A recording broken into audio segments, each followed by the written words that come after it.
Akhir-akhir ini calon presiden nomor urut 2, Prabowo Subianto sering berjoget atau menari di sejumlah acara.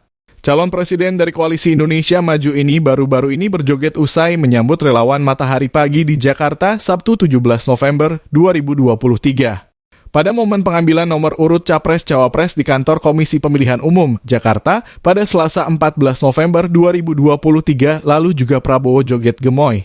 Dia pun mengungkapkan alasan kenapa dirinya berjoget atau menari terus akhir-akhir ini. Alasan tersebut Prabowo sampaikan dalam talk show bersama semua Capres-Cawapres dalam acara ulang tahun ke-13 Mata Najwa, Minggu 19/11/2023 malam. Prabowo mengatakan tarian yang biasa dia praktikan itu meniru jogetan eyangnya di masa lalu. Waduh, ini bukan rahasia kalau gitu ya.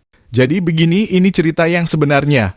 Jadi di keluarga saya, kakek saya, eyang saya Pak Margono kan orang Jawa dari Banyumas. Zaman itu tidak ada hiburan kecuali wayang, ujar Prabowo.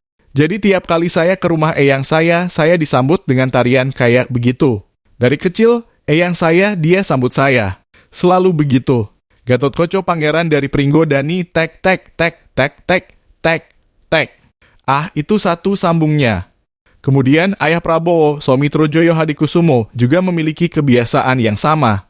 Ketika mendapatkan berita yang bagus, ayah Prabowo pasti selalu menari. Iya kan juga istilahnya orang Banyumas, zaman itu nggak ada TV, nggak ada apa-apa. Ya hiburannya wayang. Jadi tiap kali ada berita bagus, berita gembira, dia selalu nari seperti itu. Joget seperti itu, tutur Prabowo. Maka dari itu, tarian dari eyang dan ayahnya sejak kecil tersebut telah masuk ke alam bawah sadar Prabowo. Menurutnya, jika dia merasa gembira, sudah pasti dirinya akan berjoget. Tapi kalau enggak gembira, ya enggak begitu. Jadi kalau ada berita bagus umpamanya ujian lulus kayak begitu. Jadi kalau lolos dari sesuatu ya begitu. Kemarin karena ambil nomor pas 2 saya joget begitu, imbuhnya.